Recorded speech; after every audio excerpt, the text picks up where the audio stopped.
అయ్యో, వేషధారులైన శాస్త్రులారా, పరిసయ్యులారా, మీరు పుదీనాలోను, సోపులోను, జీలకర్రలోను 10వ వంతు చెల్లించి ధర్మశాస్త్రంలో ప్రధానమైన విషయములను అనగా న్యాయమును, కనికరమును, విశ్వాసమును విడిచిపెట్టితిరి. వాటిని మానక వీటిని చేయవలసియుండెను. అంధులైన మార్గదర్శకులారా, దోమ లేకుండునట్లు వడియగట్టి ఒంటెను మిరింగువారు మీరే. అయ్యో, వేషధారులైన శాస్త్రులారా, పరిసయ్యులారా, మీరు గిన్నెయు పళ్ళెమును వెలుపట శుద్ధి చేయుదురుగాని అవి లోపల దోపుతోనూ అజితేంద్రియత్వముతోనూ నిండియున్నవి. గ్రుడ్డి పరిసయ్యుడా, గిన్నెయు పళ్ళెమును వెలుపల శుద్ధియగునట్టుగా ముందు వాటి లోపల శుద్ధి చేయుము. అయ్యో, వేషధారులైన శాస్త్రులారా, పరిసయ్యులారా, మీరు సున్నము కొట్టిన సమాధులను పోలియున్నారు. అవి వెలుపల శృంగారముగా అగపడును గాని లోపల చచ్చిన వారి ఎముకలతోనూ సమస్త కల్మషముతోనూ నిండియున్నవి. అలాగే మీరు వెలుపల మనుషులకు నీతిమంతులుగా నగపడుచున్నారు గాని లోపల వేషధారణతోనూ అక్రమముతోనూ నిండియున్నారు.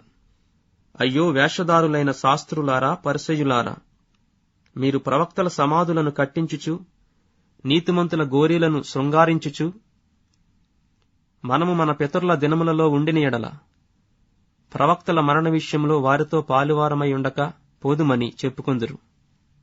అందువలననే మీరు ప్రవక్తలను చంపిన వారి కుమారులయ్యున్నారని మీ మీద మీరే సాక్ష్యము చెప్పుకొనుచున్నారు. మీరును మీ పితరుల పరిమాణము పూర్తి చేయుడి. సర్పములారా, సర్పసంతానమా, నరకశిక్షను మీరేలాగు తప్పించుకొందురు? అందుచేత ఇదిగో నేను మీ యొద్దకు ప్రవక్తలను, జ్ఞానులను, శాస్త్రులను పంపుచున్నాను. మీరు వారిలో కొందరిని చంపి సిలువ వేయుదురు. కొందరిని మీ సమాజ మందిరములలో కొరడాలతో కొట్టి పట్టణము నుండి పట్టణముకు తరుముదురు.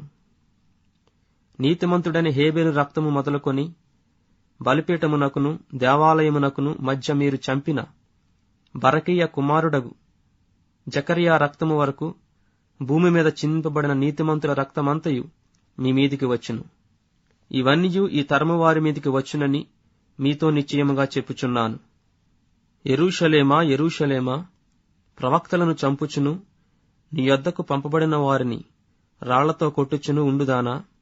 కోడి తన పిల్లలను రెక్కల క్రిందికి ఎలాగూ చేర్చుకునునో అలాగే నేనును నీ పిల్లలను ఎన్నో మార్లు చేర్చుకొనవలనని యుంటిని గాని మీరు వల్లకపోతిరి. ఇదిగో మీ ఇల్లు మీకు విడువబడి ఉన్నది.